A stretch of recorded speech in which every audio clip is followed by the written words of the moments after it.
there are many analogies given by Srila Prabhupada to explain this very, very important aspect. And this actually, the concept of Brahman, Paramatma and Bhagavan, this is actually very, very important to understand for each one of us. So, the sun's rays are compared to Brahman. The sun planet is compared to the Paramatma realization or Paramatma feature. And the personality residing over there is compared to the Bhagavan feature of absolute truth.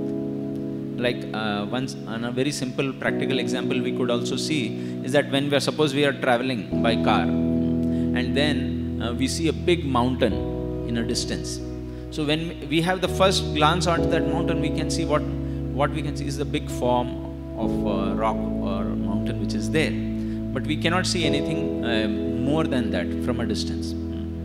So that we can say that it is like the Brahman. So the Brahman is also their feature of the absolute truth. There is no activities over there. There is no it's a homogeneous forms like that. Or it is also explained by Srila. It is like explained by Srila Prabhupada that it is the realization of the Sat feature of the absolute truth, the eternity. Then as we come closer, as we drive closer to the mountain, then we can see, okay, there are different details. There are different types of rocks over there. There are different shades or different texture is there from a little closer view. That which we cannot see from very distant, far distance, once we come nearer, we can see, okay, there are certain portions which are rocky, there are certain portions which are soil, and like that. So, this is the Paramatma understanding, and this combines both the Sat feature as well as the Chit feature, or the Sat is eternity and Chit is knowledge. So we come to know something more about this this entire mountain. And then when we actually start climbing the mountain, then we will see, oh, there are so many trees.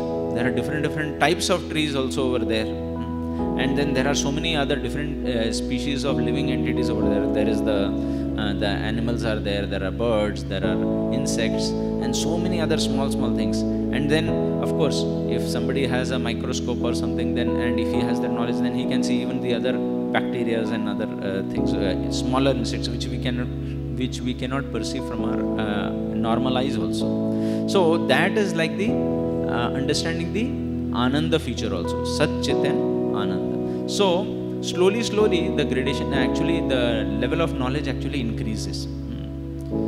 So another example we can see is given usually in Bhagavad Gita courses. We always explain that it is like suppose in a night time you are in a village and you see there's a train approaching. So when the train is approaching, the first thing which is visible, especially at the night time, is only the light of the train, and maybe you are able to hear the sound if it makes a horn. But the light you see, and then as the train comes closer, or then you can see the various compartments over there, but you cannot see anything more. But if you, once the train actually stops on the railway station and you enter the compartment, then you can actually see, oh, there are different seats are there, berths are there, there are luggages, there are different individuals who are traveling in that train. So like this, there are these different levels of understanding. We cannot say that one understanding is wrong or the other understanding is right, but these are different levels of understanding of the absolute truth. So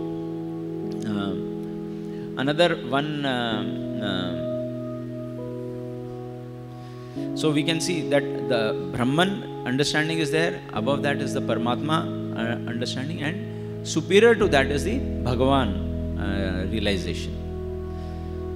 So one may also, there is another example which we may be able to relate to much more, is that suppose if there is a room in which all different types of foods and different varieties of food is prepared and kept over there. And then if one person is allowed to go inside that room, but he is actually blindfolded. He cannot see anything. But when he enters that room, he is able to smell the different foods which are kept over there. So he can smell the flavor of the pulao or the various sweet savories or different items, which are maybe hundreds of items are kept over there. But he is not able to see, but he can smell them. So what is that his realization? Oh, he can see that. And of course, he is not allowed to eat also. He cannot put anything in his mouth. So he can only smell. So by smelling, he has to imagine, okay, what these items could be. And another person is allowed, okay, he is allowed, but there is no blindfold, he is allowed to go inside, he can see, but he can, and he maybe can touch also. So, when he touches or he can see, he gets a better understanding, but he cannot taste it. He is not allowed. And the third person, he is allowed to do whatever he wants once he enters the room. You know? So, when he enters and when he actually tastes different items, then so which is the best understanding? Naturally, if any person is allowed, we can, what would we want to do? Which type of understanding we would like to have? Like it is English proverb is that the proof of the pudding is in the eating.